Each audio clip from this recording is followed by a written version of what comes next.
Queen Victoria looms large over most of the 19th century.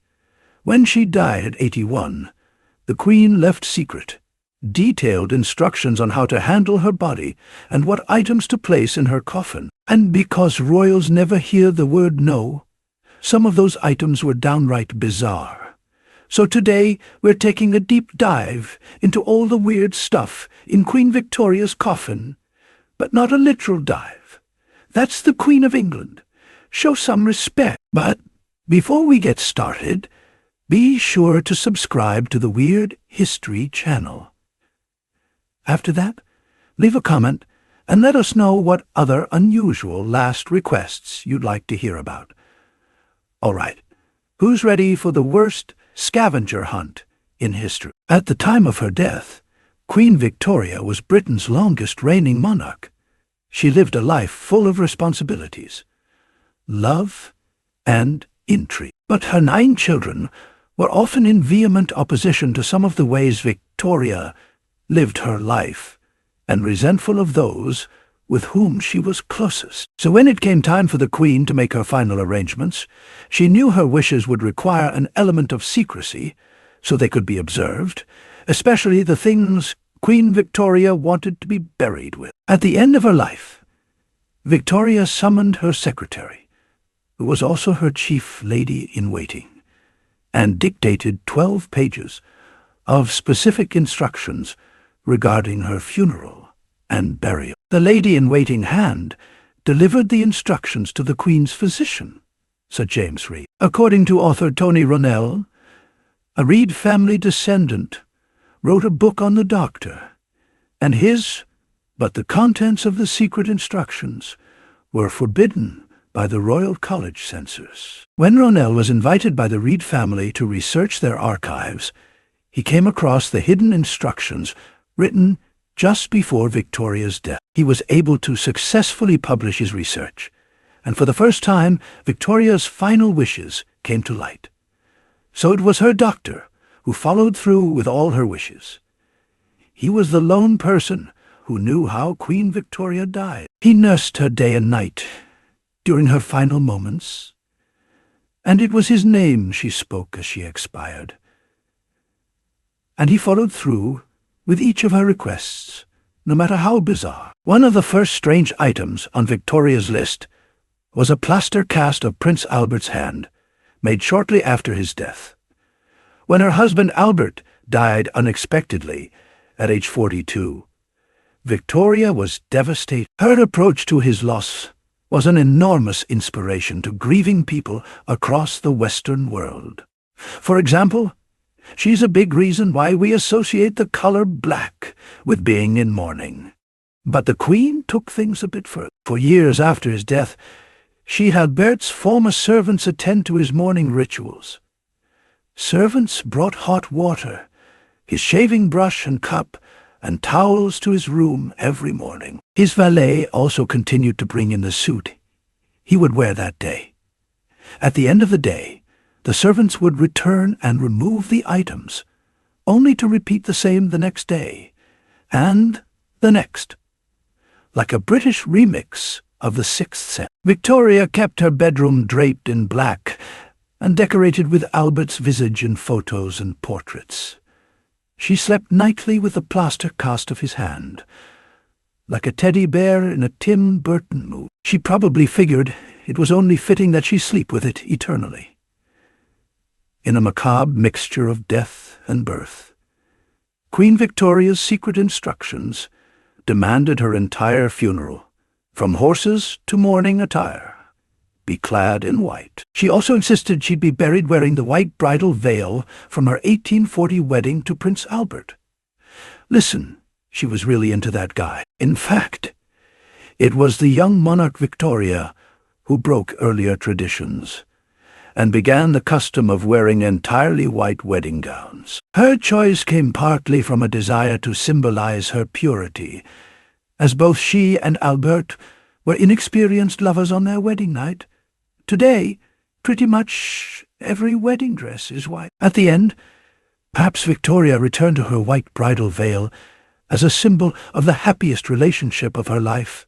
and of her hope that she would join Albert in heaven, where she could also, maybe, hang out with Jimi Hendrix. Here's where Victoria's instructions for what should be placed in her coffin became a little complex. While her family knew that she asked to be buried wearing her wedding ring, only the Queen's secretary and physician knew that she wanted to be buried wearing a second wedding ring on her left ring finger. This ring was given to her by a man other than her husband, a man she came to know very well during the 40 years she lived after Albert's death. Victoria's relationship with Scottish servant John Brown was extremely controversial, particularly within the British royal family. She had sent for him during the early years of her widowhood, since she remembered that Prince Albert had spoken very highly of Brown.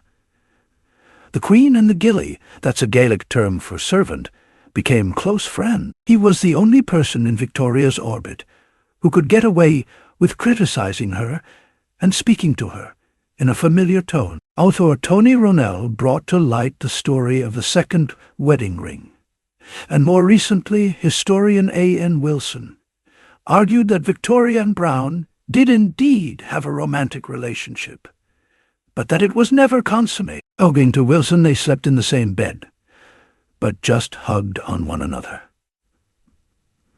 Whatever you say, pal.